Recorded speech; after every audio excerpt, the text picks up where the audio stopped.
My name is Nancy Norwood, and I'm the Curator of European Art here at the Memorial Art Gallery. I'm delighted to welcome all of you tonight for this very special talk by Jim Mott called Direct Impressions, Jim Mott in Conversation, which we're offering in conjunction with our newest exhibition, Frontiers of Impressionism. This is the brainchild of our programmer, Chio, who's making every effort to match exciting and innovative programs with special exhibitions, and I was thrilled when she suggested a talk with Jim, whose work I've admired ever since I've lived in Rochester. We'd like to thank the Robert Lehman Foundation for sponsoring tonight's program. Additional support is provided by the Anne Hayden McQuay Endowed Fund and the Arnold and Barbara Mackintosh Lecter Fund. Before I hand things over to Jim, I'd like to say a few words about his philosophy and his career. Nationally recognized, he sees landscape painting as part of a way of making connections. Best known for his itinerant artist project, IAP for short, which put him on the road averaging about a month per year and took him to over 140 stops in 39 states over the course of 20 years, Jim is undoubtedly an impressionist. He prefers capturing everyday moments, outdoors most of the time, and renders what he sees using stunning and gestural brushwork. In addition to IAP, he developed other projects such as rock art, landscape lottery, for which he would paint at locations that corresponded to randomly picked GPS coordinates. All of these had at their premise his goal of having painting being part of a way of making connections. Jim earned an MFA in painting and drawing from the University of Michigan School of Art. He's exhibited at venues such as Gelb Gallery, Phillips Academy in Andover, Massachusetts, Taylor Art Gallery, Kimball Union Academy in Meridian, New Hampshire, and numerous galleries in upstate New York. His media coverage includes the NBC Today Show, Out of Bounds Radio Hour, CBC Radio Q, Wall Street Journal, Art Business News, and most recently, Explore Art Magazine, which I found this quote today, which I loved, and Explore Art Magazine described his work this way: "In a world increasingly dominated by digital noise and curated spectacle, Jim Mott offers us something else, a slow art of presence, an ethics of attention, and an invitation to see the sacred in the seemingly mundane." Please join me in welcoming Jim Mott in conversation.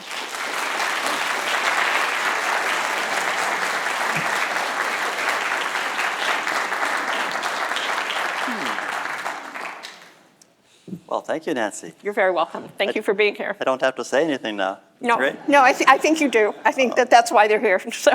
And thank you, Chio, for making this possible. And really great thanks to all of you for coming tonight.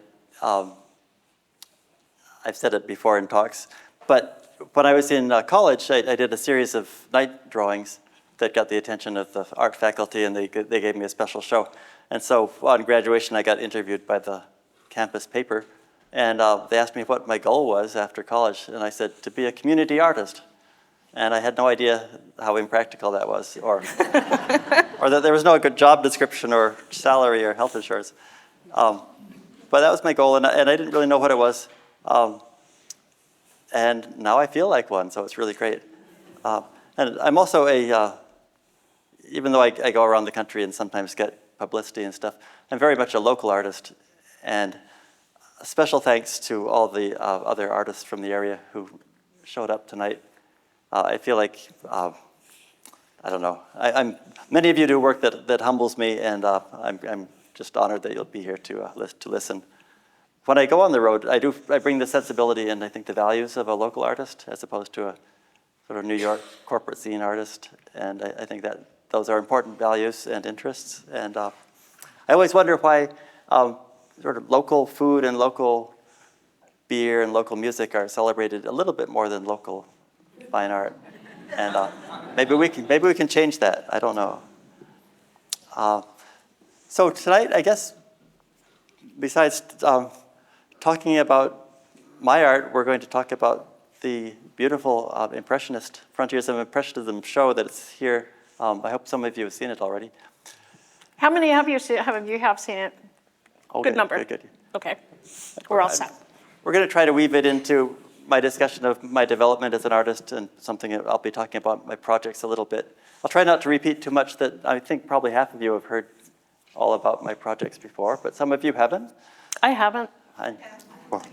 So we'll be covering my career a little bit and the Impressionists. And one of the themes will be just influence in art, because you'll see that I've been influenced in ways by the Impressionists and by other artists, and how that flows. But anyway, we should just get started, I guess. This quote was up, the next two quotes that you'll see were up on the screen for quite a while, so I don't think we need to go through them. That's my guiding quote from one of my early art statements. And this is a painting my wife took. Sort of shows my sense of belonging to being one with what I paint. When I saw this photograph, I thought I should write an essay called How to Paint the Sky. And I came up with a really pretentious first line. It was, to paint the sky, you must first become the sky. And I thought that was a great start, and then I couldn't think of anything else to say.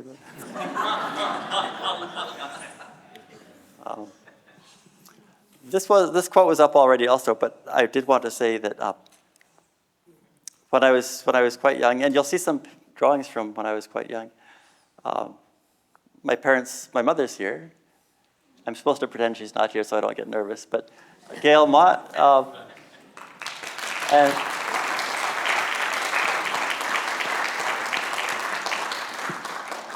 she's a big presence around town. And thanks to her, we have some dates on some of the drawings I'll show you. Anyway, I was encouraged in art, and some of her aunts in England, who were these working class women who didn't have a whole lot of money, but they would send over huge expensive parcels for Christmas, and they would send heavy art books for me to look at.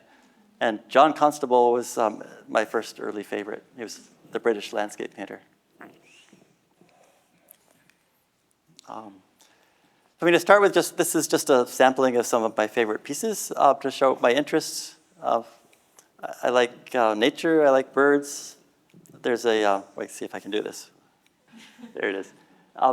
Drawing from nature and carefully studying what I see was a big part of my early years. Night scenes and dusk scenes interest me. And the interaction of human-made structures with nature is a big theme, as with the barn.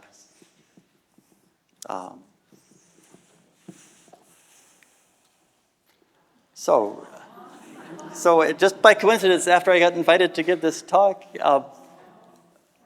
I have a whole bunch of crates in my mother's attic and closets that I haven't taken away for decades.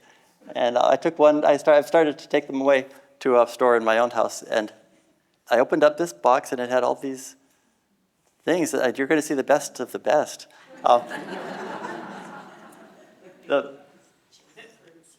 You can point it at this. I know, but I can't see. Oh, well, anyway, the fruit bowl is from age 7, and that's pretty good, I thought.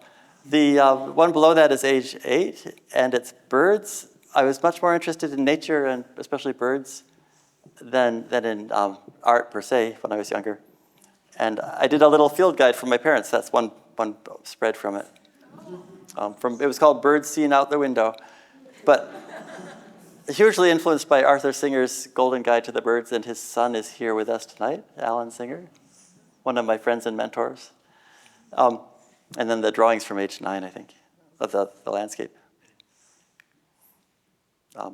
Then this was, we moved all over the country before I was in junior high school, and then we ended up in Rochester, Pittsford, and these were done the summer after 8th grade.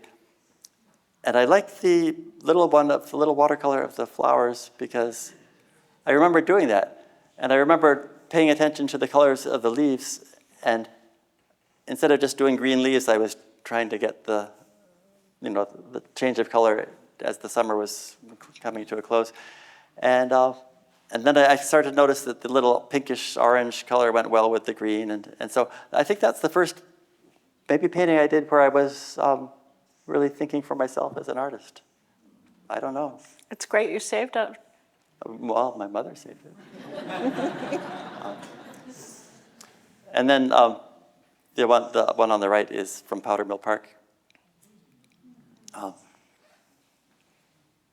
And then we'll jump from there to recent. So Nancy told you about the projects I've done. The Itinerant Artist Project and the Landscape Lottery are two of the main ones.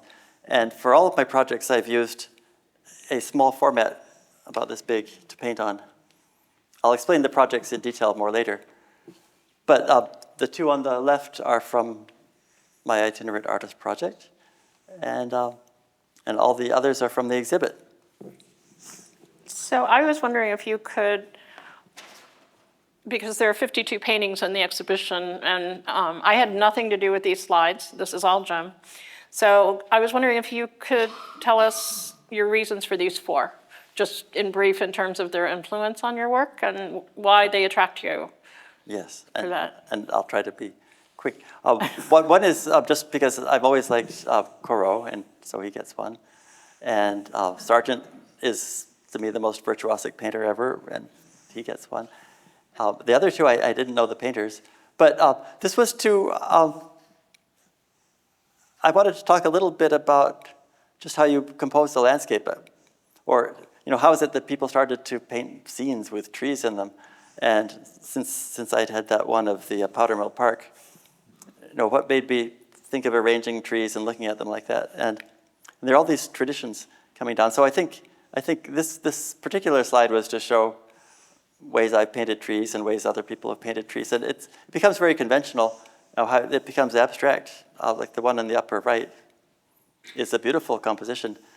And and the shapes of the trees become part of an abstract play. But it took a long time for the Western tradition to develop an aesthetic sense of scenery, of scenes, and especially scenes you would paint. But there are certain conventions, and the one of mine on the upper one is more conventional, and then the one with the really high horizon is, when I did that, I thought that was really daring somehow, even though 100 years before, someone else was doing the same thing, as you can see below. The Singer one the Sargent one is the most, to me, the most exciting one of those. And just to see, he took this a whole bunch of foliage as an excuse to just really play with the paint and then get the beautiful atmospheric effects behind them. Anyway. That's good, thank you. I wanted to show sketches because sketches have been the foundation of all my work. I sketch a lot. And although I don't always paint plein air, which is when you're painting directly from the subject outside, I do paint plein air a good amount, but mostly I rely on sketching to learn about how things look and find compositions and figure out what I'm interested in. So, sketches. And the sketch in the lower left was done as a preliminary for the upper left one there. I'm a big believer in sketching. So I'm going to show a few of my favorite paintings from before I did my tours and other projects, and then move into the projects. And from that period, this is after graduate school. In graduate school, I painted large paintings with acrylic and oil wash, pretty much glazes. And they were big and splashy. And this was done after graduate school, but it's a lake in Quebec, and done with several layers. It's my favorite painting that I've ever done. So,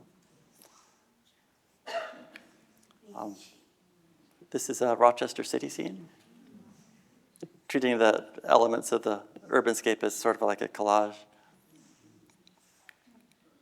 The one on the left is definitely done on location with a bunch of trees, and the petunias. And then this was in 1996.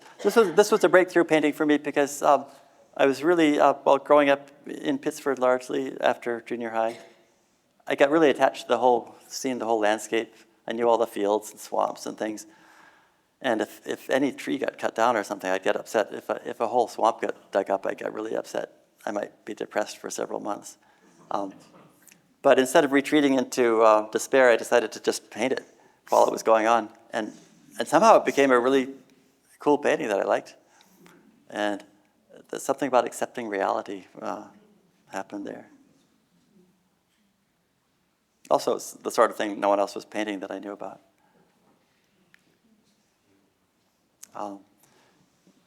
So it's in graduate school in my mid-20s, and then for the next 15 years, my paintings got smaller and smaller. And then when I decided to do these projects, I had already been working fairly small, and the small format was very convenient for the projects I would do. The itinerant artist project was meant to be just one big art road trip. It became 20 years, or 15 or 20 years. Not all the time. It's just never more than 3 months at a time. But the idea was to find volunteer hosts through magazine ads and email chain letters and word of mouth. Arrange a tour with select volunteer offers, and then just hit the road and drive and stay with someone, usually someone I didn't know, for maybe 2 or 3 days, maybe 4, and then do a painting a day and give them one and keep going. So can I ask you I sort of know the nuts and bolts of it, but what led you to, that's a pretty big idea. So I was just wondering what was the impetus for that, because it's big. Yeah, I guess. Yeah, well, I didn't want to see the country, and I didn't like driving that much. And So that was not the impetus then. So. I didn't like staying in strange places, and I slept terribly. There are all these reasons why I wouldn't do it. It took me 3 years to actually do it after I got the idea. But I got the idea because, there are so many reasons. And the one that I was most conscious of at the time was that step back. We had a neighbor, and also I was employed briefly as a research assistant for Christopher Lasch at the University of Rochester. He's a social critic. And I would hear the graduate students having conversations about the state of the culture. And I really couldn't participate. I didn't have the intellectual firepower to hash it out with those guys and gals. But I was really impressed by what they were talking about and their analysis of the culture. And I wanted to be part of that conversation about what's wrong and what could be better. And there was a big focus on the breakdown of community in the United States. And that bothered me. And people's lives getting so insulated and insular, staying inside watching TV. And I just felt like doing something different from everybody else. So I'd get out on the road and make direct connections with strangers. It seemed like a good thing. But also I didn't like, I'd been dissatisfied with how art functioned in the culture, how isolated the artist was, and then have a little show and some people come, but most people don't. And it tended to be a little bit elitist and corporate. If you succeeded, it became very elite and very corporate. And I was more interested in just regular life and regular people. So, and I read a book called The Gift by Lewis Hyde, which suggested operating in a gift economy. So I set up this provisional gift economy, and with all these volunteer hosts, and got on the road. And so I got to enjoy a context for making and sharing art that I thought was ideal. And that made me overcome all my resistance to I'm so glad you explained that. Thank you. That really sheds a big light. Thank you. Anyway, I didn't want to interrupt. I was just curious. So this is a completely unscripted conversation, by the way, in case you hadn't realized it. So I'll just break in occasionally when. Yeah. So this is a map from my first tour when I was planning it out. Terrifying prospect. I really thought I might not come back alive, but it ended up being. What's so funny? But it ended up being good. It ended up being so, I got spoiled, so spoiled by it. I left my gallery and didn't, commercial work just didn't work for me anymore. But now it does again if anyone wants to buy anything. But for a while it didn't. So we'll see a few slides from the tours. The first tour was 2.5 months. like I said, it was supposed to be the entire project, but it worked for me well enough that I went back on the road. This is the second day of the first stop, which was on the Chesapeake Bay. And that's just to give an idea of my working. I'd sketch, do some painting studies. Like that one was just, I liked some colors that I saw into that. This was before digital cameras were big, so I couldn't record anything and see it. I had a slide camera. So if I wanted to see what I was seeing, I'd just have to sketch and put down colors. And then sometimes sit down and try to resolve some things into a real composition, like the upper left. I won't talk much about these stops because, there have been 150 or more, and everyone's really interesting. And if you want to hear more, invite me to your church, your school, your retirement home, or your house, and give me dinner, and we can talk. But So can I ask you a question about, so, I'm sure it's obvious to everyone, but the sketch on the lower right, is that you working out palette? Is that actually working out the landscape? both, Okay. I would say. So I would see that I liked the colors, and I'd see if I could mix them correctly, and just see how it sat on the page to see if it might make a good composition. Mm-hmm. No, I love that. It's beautiful. I just wondered. Yes, it's thinking with paint. Yeah. But I will talk about this one stop because it was the first one, and even though I'd been very full of trepidation and anxiety, this was such a rewarding stop that it made me think I was on the right path. And it was with Chris Clark, who's the son of Allison Clark. Yes, and on the Chesapeake Bay.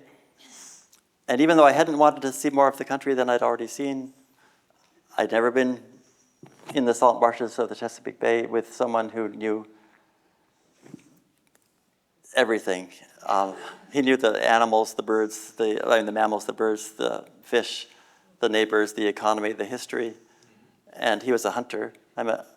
We were not friends in high school. I was a vegetarian and he was a hunter. But anyway, but we'd take these walks in the morning along the salt marshes, and he'd explain all these things. He was even he was tuned into the rise of the sea level before anyone was talking about it, because he was there. He was aware that it was affecting the people who were collecting crabs and stuff. And it was such a rich experience. Everything was worth it just for that. These are from Kansas. Had a great time there.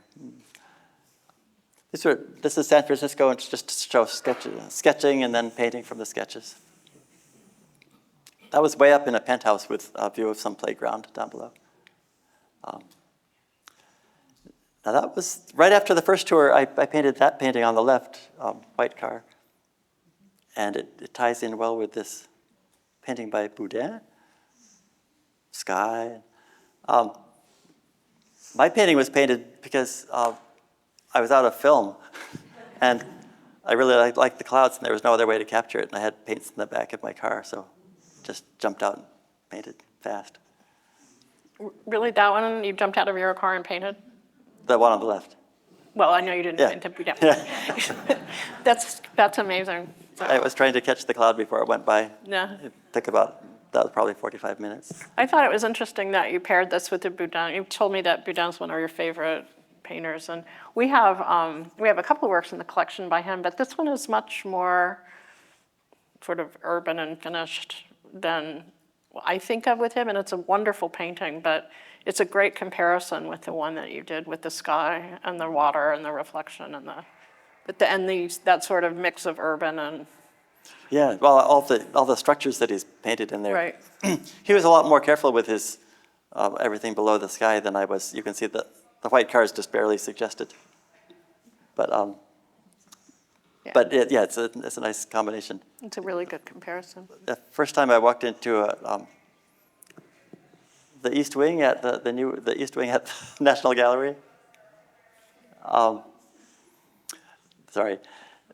there were a whole bunch of his paintings and I'd never seen them before. Then I just loved them right away. So it's nice to see one here. Yeah. By the way, this exhibit that's up now is one of my favorite that I've ever seen in Western New York. It's just an exciting collection of really high quality work.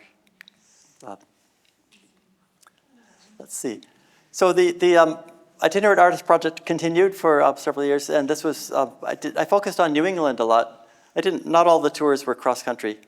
New England gave me a manageable region that I could get to fast, and I could drive shorter drives between stops. And I'd grown up in New England also, so it was familiar. And I did a lot of my best work there.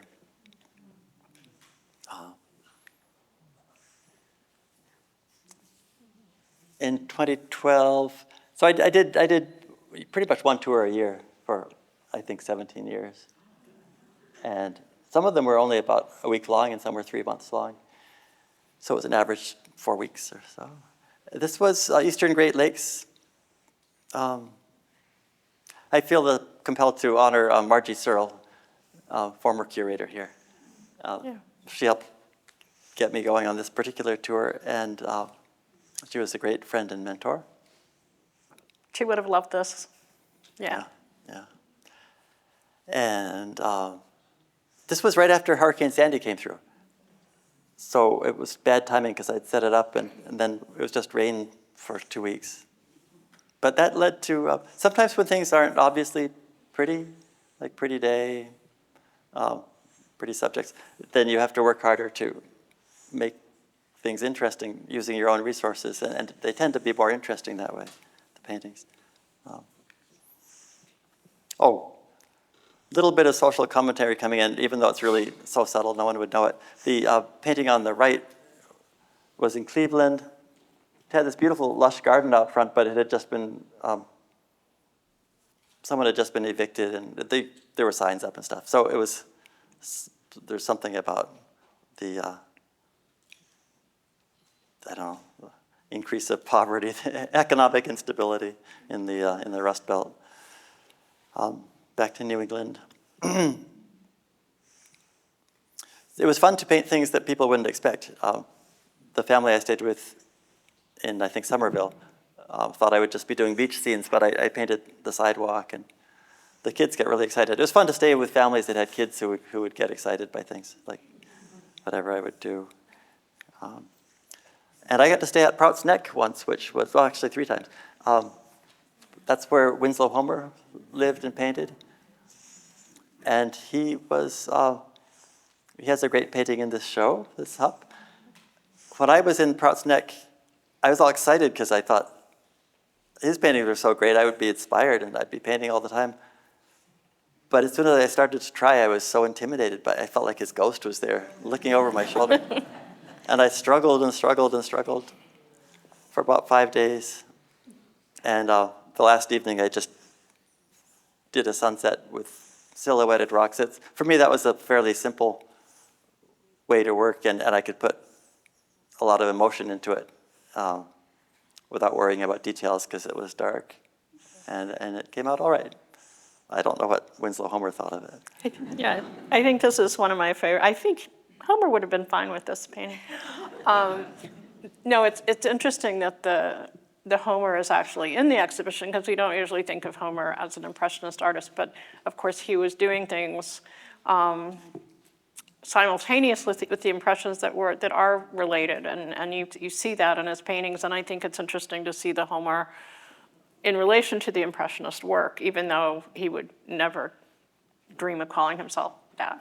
But the painting that you produced after all those days of anxiety, Yeah. because that was one of the first questions I asked him was, oh my God, how did you paint when you were there? Because I could never have Right, painted so anything. Yes, you got it. So it turned out well. Yeah, well, thank you. I see a note that I was supposed to read before I got into the itinerant artist part, but not that anyone needs to know, but I think, so one of the things about Impressionism that I like, and that was, I think, novel art historically, was it was a way of painting and thinking about painting that really freed the painters up to interact more dynamically with the subject, with how they were seeing, with what they were seeing, and with the materials. All those things start to take on a life of their own. And that's a huge change.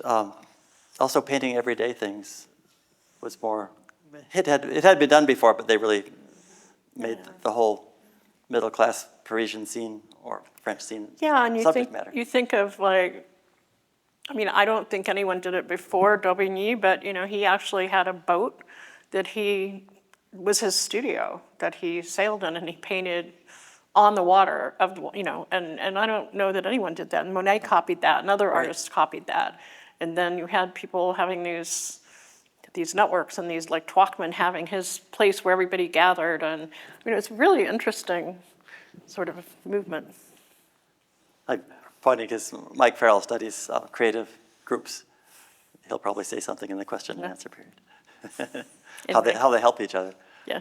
Yeah. I hadn't been aware of Daubigny's influence on. Daubigny was one of Monet's biggest influencers. Yeah. He studied with him, so. That's exciting. With my own work is kind of impressionistic. These days, Impressionism is not cutting edge at all. It's seen as old school and old-fashioned, and maybe even too conventional by a lot of people. But I like it, and I like using it. It's a good way of working for me. But also with my projects rely on my art being accessible and sort of likable to anybody. And so it helps that I work in that style, because if I did more exploratory or experimental work, I don't think I could pull off the staying with strangers and rewarding them with a painting thing as easily. But also, I think that spirit of interaction, which is involved with Impressionism, I think about, well, every artist wants to push things a little further in some direction, and mine seems to be pushing it into the social interaction part. I did an itinerant tour in Rochester. I called it Rock Art, and instead of doing everything all in 1 month or 5 weeks or whatever, I did sort of 1 weekend a month with a volunteer host, and these were from the winter of that year. It was 2010. There's one stop I did in North Rochester where I did the 3 on the right, and that was just my most productive 2.5 days of my life. I think I did 8 or 10 paintings, including those 3. And what led to this initiative, the Rock Art Initiative? Oh. I mean, was it just a follow from? Was it wanting to stay home more? Or Yes. Well, I think I would have done the itinerant artist project in Rochester if I could have gotten away with it. But until you get recognized out of town, you don't get recognized in town. Oh, that's so true. That is so true. And so I got the credibility to do it. But also, I think I needed, by doing a tour away from town, I kind of gave me the space to get into a different role and a different bunch of habits, different way of thinking about myself. And so I could bring that back, more confidence. And then this North Rochester stop in particular is a very poor part of the city that I hadn't spent time in before. And I was so moved by the sense of poverty and the sense of discrepancy within the community. I really felt like no one there was going to see what I did, really, but I felt the need to do my very best work and work really, really hard. And it led to some good work, good paintings. But I had a journal then. I said, driving back from Norton Street, Rochester, to where I was staying, which was, where was I living then? Brighton or Pittsford. It felt like a bigger leap, a bigger jump than driving back from California. Just totally different scene. It was very jarring. This was one of my last tours. My last big tour was in 2015, and I went around the country again. These 4 were all from Ferguson, Missouri, and it was the year after Michael Brown was shot. And somehow I felt the need to do something with the art, commemorate where he'd been, and it was such a confusing, upsetting event. And so I felt that art could be sort of like an elegiac form, or it could be like saying a prayer or something like that. So I just hung out in Ferguson for a while, and I did these paintings from sketches and photographs later that evening. And they felt very meaningful to do. Since then, I've been trying to think of ways. I've gone to places where there's been a tragedy or a disaster and tried to paint. And sometimes it just seems like it's the wrong idea. And other times it seems like it could be a healing force. I'm still exploring that. I don't usually use the Itinerant Artist Project for vacations, but this was southern France. So. And then in 2014, I got the idea of the landscape lottery, which is very simple. It was a game to play. I was staying with the same friend in Tucson every year, and his son was asking me why I wasn't painting when I came out, if I was an artist.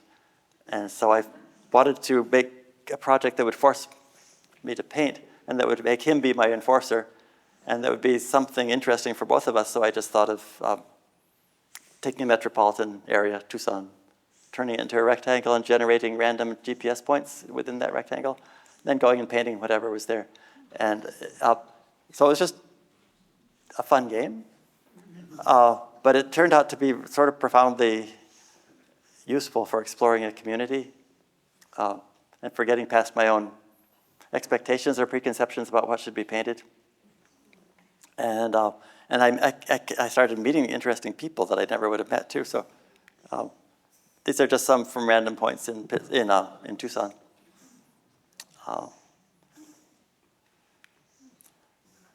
And my friend there said everybody knows those neighborhoods with little garages and gravel lawns, and no one paints them. And he was really glad that I'd painted that one. And then my favorite encounter from all these travels was with Joe Musselman. He saw me painting on the side of the road near his house, and challenged me for why I was there. But we had a nice conversation, and then he took me back to see his art, and he'd done the Chickstein Chapel. Some of you have seen that already. Is he the person on the upper Oh, right? he's on the upper right. Yeah. Yeah. I told Jim when we were looking at these slides earlier that he's a dead ringer for my older brother, and who's from Texas. So I was just like, I know that's not him, but it sounds from the way he talked to you, they have very similar personalities as well, yeah. Confrontational. Yes, can I help you? I actually really love that painting, so. So I think given our time, we're going to get to Q&A soon. I'm going to probably rush through the next slides, so I apologize for speed. There are going to be some random things like, well, I brought this in because the Innes painting, Innes was actually one of the influences on my, when I was in college, to know that someone could make beautiful paintings out of dusk and nighttime, that I went big time into night. And the painting on the left is the only good record of it that I have. It appeared on a Tiny Desks concert, and so that's a still. But what was interesting is it reminded me of the Innes painting. Which is my favorite painting in the exhibition, strangely enough, since I'm the European curator, not the American curator, but I love that picture. And this is one I painted large. That's about 4 by 6 feet or something. Where does that painting live now? It is in Ani DeFranco's house in Louisiana. Yeah. And so, but also you can see that this is all about influence. I really saw that sort of image in the trees. No, they're just real. And so there we are all together. It's all full circle, right? I did a Rochester landscape lottery in 2018. The same thing, going to random points and meeting people. And the concept is weaving these invisible strands of connection from one place to another. When I did the Rochester version, I would show up with a map and some dice and some grids, and people that I met would roll the dice, and you'd find a place on the grid, then put a smaller grid on it and roll the dice, and then lay that over the map, and then I would go and paint at the place. And so there was some real interaction going. So were people really curious? I mean, Yeah. then they wanted to know why you were doing what you were doing, or they were just really excited to participate, or? The interactions are what fascinate me. Some just humored me, and some were really interested. Some were very excited. Some told me where to go. Well, in different ways. The one in the middle was from the airport. I was hoping to see a plane come in, and I wanted a dramatic airplane view, but I got birds instead. And so I've gotten to like people so much from these projects. I used to hate people. I used to just be sort of shy. So more than I am. But meeting strangers, especially people who are nothing like the people I know, and getting to talk with them is one of the joys and interests of my life. And so I started trying to paint them too. And so the one on the left is one of the first paintings of people I did. And you can see the similarities between other paintings of people.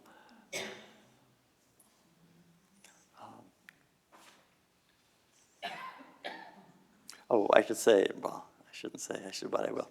So that's the couple they were the Santanas. They lived up on a road I don't know in North Rochester. And they really didn't want to talk to, they were very suspicious of me being in their neighborhood. But then we started talking and it was okay. And they had a beautiful garden. They had the only beautiful garden on the block. They started telling me about how youngsters were just tearing up everything and vandalizing, and they even had to bring all their garden gnomes inside because they were getting destroyed and stolen. So there's a little bit of you can see she's holding a garden gnome. It's just a hint. But hearing about those things, it's, I don't know, it's important. Rochester. Oh, and this is funny. This is a community garden, and that's the Burghers of Calais. And I was actually thinking of that when I saw the sunflowers. So it's interesting how art influences. And this is my favorite painting in the show, the Pissarro. And I could talk about the similarities, but they're pretty obvious. Impressionists had visions, the way they composed, the things they chose to paint, and the color palette and all that have come down to all of us. Anyone who takes photos with the iPhone is probably composing in a way that's influenced by them to some degree. And I also chose the Pissarro because he got into pointillism, and Seurat was the probably the biggest influence on me of all those guys. Even when I work abstractly for fun, I do dots. And also the night drawings were influenced by his. I thought it was, it's a little sidebar, but it's interesting. There are two Pissarros in the exhibition, and this is the early one. The later one is actually a pointillist painting. Yeah. And I think it's interesting you chose this one because I like this. I don't think he didn't stay with pointillism very long. No. It moved into a whole different thing. But I like these juxtapositions a lot. Yeah. I don't know if I should talk too much about this because we're getting close to Q&A time. But it's composition, right? It just shows the influence again. So the painting on the triptych on the left, upper left, is a painting I did from a photo I took when I drove up to Wellesley Island State Park a few years ago. And I always have my camera handy, and I just pulled into the parking space and took a picture without thinking. And then it ended up being something that interested me, and so I painted it. And after I painted it, I saw all these similarities with the afternoon on the island of La Grande Jatte, or however you say it. And even to the little girl dancing in the middle. It's amazing. But I don't know what that says about anything. But you're right. It really is uncanny. Yeah, uncanny. So it must have, do you remember when you saw that painting at Chicago? Oh, I've seen it. In the flesh, like. In the flesh, I saw it in 2014-ish. Okay, so it's a similar time. Yeah. Well, yeah. And then night scenes. One way I push things beyond or differently from what most of the Impressionists did is that they really focus on night scenes a lot. So these, I'm just showing a few. I'm not going to. Well, okay, I'll read that. When critics, this is a quote that I found in a review of books by Elmore Leonard, by Joan Acocella, and nothing to do with painting. But it sums up it gets at the essence of my whole philosophy, so I did want to include it. When critics speak of a writer's ear, this often carries political implications of the democratic sort. They are talking about writers whose world, by virtue of being humble, would seem to exclude beauty and music, so that when the writer manages to find in it those riches, the world in question, and beyond, and by extension, the whole world, comes to seem blessed. And that does summarize why I paint. That's a beautiful quote. More night scenes. And So, do you want to briefly speak to those, or do you want to move into Q&A? I think we should. And so, if these come up, you are welcome to ask. So, Yeah, so I can back up the slides. That was terrific. Thank you. Oh. It was really, really good.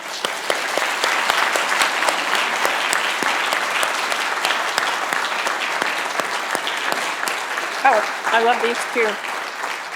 Sorry, I preempted your last two quotes, but these are really, really great. We do have microphones and I know Jim really was looking forward to the Q&A more than actually talking for 45 minutes. So please feel free to ask any questions. And we have about 10 minutes or so. And then if there are still questions, he'll entertain those personally. I think there are some questions down here. First, thank you. This is wonderful. I have some questions about the process. Because some of these paintings look textured like oil or acrylic, and some look like watercolor. So when you are painting plein air, do you use, what supplies do you have to take with you? What kind of materials do you use? Good point. Yeah, so that was my. Almost all the small ones are done on panels of conservation board, matte board that's been primed, usually with black gesso or tinted gesso, and with oil paint. Hardly any watercolors there. But by the way they show on the screen and they're all like this. And also, when you do paint people versus landscapes, do you take photos for that? Yeah, because that's very hard to capture. Oh yeah, no, In a quick sketch, I was just wondering. Yeah. It's easier to do a landscape than no, a sketch. I'm not very good at people. Yeah. I wouldn't say that. I avoided them growing up, drawing or painting them, so I never get all that adept. Wait, before this question, I'm going to, these are great quotes, but I'm going to go to the last slide because I'm proud of it. Oh, my fault. How did I take that picture? This is the question. Is there a next trip planned for me? I think, given the state of the country, polarized and all that, I feel compelled to bring the Itinerant Artist Project out of retirement and go out and meet people and stuff. It's a good symbolic thing. And I'm thinking of doing some sort of big project next year, but I'm not sure exactly how it's going to look. But I've always thought of it as an American project. And my sense of what needs to be done in America right now is, well, I think we're all a part of the culture that produced whatever we've gotten, and we can all make a small difference by changing our behavior a little bit, or doing our best in some area. And the best I can do is go out and meet people and paint, talk about it. So I think I will do some of that, but I don't know where it's going to be. Some southeastern states, because I haven't been there as much. So my question was also about that. I saw that your last slide, you have your future projects and Valdosta, and so I was wondering if you could talk about those. Well, Valdosta was in Georgia, and I did go there last year trying to do a project. Right before the election and right after a hurricane, someone who'd been a host near Boston had moved down to Valdosta with her family. They'd been good hosts, and so Valdosta, we just connected, and then the hurricane blasted through, and I saw it in the news as having been destroyed. It wasn't really, but it was pretty rapid. And instead of just reading about it, I wanted to go and be with it for some reason. And I went to St. Pete's also. So I got to see the hurricane damage firsthand and what people were dealing with. I didn't paint very much or very well, but it was very moving. And I think my earlier travels were just to get the thing done, but the later, more recent ones, I've been paying attention to the landscape and what it indicates and seeing how poor it's getting. And it's really eye-opening. So I hope to maybe focus more on that in the next tour. Yeah. Does our gallery own any of yours? They own one, thanks to Margie Searle. Yeah. You own one painting of mine. I like white art. You own one painting? I own one, yes. No, I mean the gallery owns one. Yes, the gallery owns one. I can't remember which one. It's from the 25th. It's from the 2007 tour, the one Yeah. that got all the publicity. And And I'm sure Marjorie was the one who Yes. acquired that, yes. So I have the microphone right now, so may I ask my question? I wanted to know, when you were traveling around, whether you ever did shows anywhere that you were staying, and what you think about, this is lovely, we're getting to see this, and then the people who hosted you get to see it. What do you think? Not everybody comes to this kind of gallery. Have you done any kind of less formal settings, done shows where people can see what you were doing in their town? yes, a little bit, but not as much as I would like to. I couldn't see where the question was coming from. Was there? Yes, thank you. Yeah, more shows and more informal ones would be good. And talks. I do give talks at schools a lot when I'm traveling around. And I got to give a talk at John Steinbeck's high school. That was fun. And that was interesting because there were farm workers and there were then the rich kids, and they were all mixed together. Anyway, I think, yeah, outreach is an important part of the whole thing. I've often relied just on getting publicity, but actually meeting people and talking to them and showing the art for real is a very good idea. Hello. Oh, a lot of galleries aren't interested in what I do. Sorry. So it's actually hard to get interest sometimes. Hi. Hi. It's Heather. Heather. So I've known you for a long time, and I'm super fascinated that you're doing a lot of paintings on people now. So I've always loved your compassion for landscape and how you've personified it, or I don't know how to say it, as far as like encroachment and boundaries and all sorts of things. How do you feel like you're going to do that and have that same compassion for humans? How do you feel about that? Oh, I think it comes naturally. One of my favorite, yes, I'm going to do something silly. So I haven't had a gift shop on my website for 20 years for sale, but I will be soon. So if you want to get cards based on paintings from my projects, just go to jimmott.com in about half a year. But I've made these cards and I've had them around for years. And one of my favorite things to do is meet strangers, and if we have a good interaction, or to start a good interaction, to give out a card.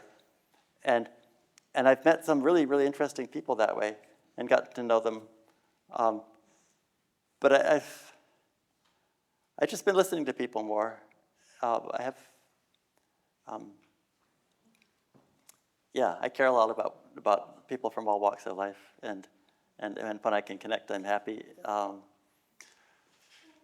don't know if that's answering your question, but anything to ask me more about that? No, it's interesting because like for landscapes, you literally show the encroachment of human beings on it. Yeah. So I was just curious, like how you were maybe thinking about humanity in general, as far as how we do take care of each other, like how to symbolize that with human beings, because you've been so profound as far as symbolizing that with landscape and our kind of destruction of it at times. Yeah.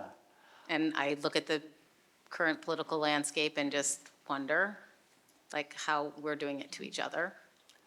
Yes. I don't know how I can do. I'll work on it, but stories work, and stories come out of the interactions from being there painting. The landscape lottery is really good because it puts me into random places, and I don't have any control. So I've been to parts of Rochester that I was horrified at how chickens and no windows and things like that. I'm tempted to tell you the story of Joe Palladino. Should I do that? No. I'll tell you privately. Sometimes I hear about people in the news and I go and talk to them and find out how things were for them. You know. Oh, I have a question. What do you use for a color palette? Is it a limited palette like the Zorn palette or something similar? I don't see where that's coming from. Right here. Oh, there. Limited palette. I'm sort of conservative with color. I taught myself art history from books in the library in junior high school and high school, and placed out of a year of college art history just by looking at pictures. But the pictures were almost all black and white, so it got really hard to learn how to use color. But I use burnt sienna, ultramarine blue, white for almost everything. That's 90% of everything. And then bits of various yellows and reds, and manganese blue or the equivalent. It's pretty limited, maybe 8 or 10 colors. I like Naples yellow for some reason. I think Carol Aquilano turned me on to that. I think we have time for one or maybe two more questions, and then I'm sure Jim would be happy to speak to you privately for a little while. The gallery's open till 8 after that. Yes, so. and if anyone has a question that we don't get to, and you want to talk or you want to whatever, my website has my email address, and my website is jimmott.com. Thank you. You were asking about how you took that picture. Is it a double exposure? The photograph, is it a double exposure? Nope. Okay. Yeah, one of the greatest days of my life was in October several years ago, going to Mendon Ponds to see the morning light on some trees because the colors were changing, and I ended up just walking until, for 10 hours. And in the middle of that, I got to the Kennedy Bog, and there was this. I love in the late fall, middle fall, sometimes dragonflies will land on you because they want your warmth or something. And this little red skimmer, I think it's called, kept landing on me. So I had a feeling that if I just stuck my camera here with a 10-second timer, put my hands out, that it would.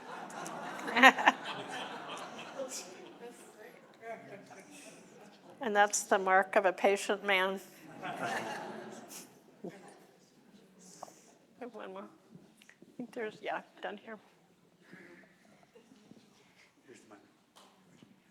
Jim, one of the things that I appreciate about you and your work is your lightheartedness and your humor, all the way to the profound work that you're doing. But one of my favorite stories that I bet I've heard before, but a lot of people haven't, is what happened to you on the road when you met a judge. Oh, well, We have time. okay, let's see. I'm trying to remember the year. 2007.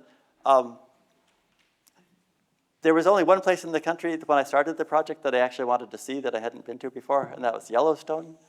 And in 2007, I did a tour from Seattle back to Rochester. And the big highlight for me was Yellowstone, one full day in Yellowstone with no work to do. And it had been sunny and a drought all year. And the night before, the morning I was going there, I woke up and I heard it was going to have a blizzard. And so I was speeding through Missoula. As I was going 35 miles an hour in a 30 zone, and with an out-of-state plate, and I got pulled over. Anyway, I went to the courthouse and just to settle it, and they wouldn't let me. They said, you have to call the judge sometime in the next 2 weeks, and he'll tell you you're fine or something. So it was by phone. And in the intervening 2 weeks, I would tell my hosts that I joked around. I said I probably just trade him a painting. And then I thought, well, maybe I really will try that. And I mean, it sounds easy now, but for me, I was terrified to bring it up. But anyway, I called the judge, and we talked about the penalty, and I said, would you be willing to take a painting, a landscape painting? Because I try not to use, I don't use money for anything except gas on the tours. And he said, well, why not? he said like trees and sky and stuff. I said, yeah. He said, why not? And then I said, well, just so you don't feel bad, the painting's worth a lot more than the fine. And he said, well, then I'll raise the fine. And on that note, I think we'll end for this evening. Thank you all so much for coming. Thank you very, very much. Thank you.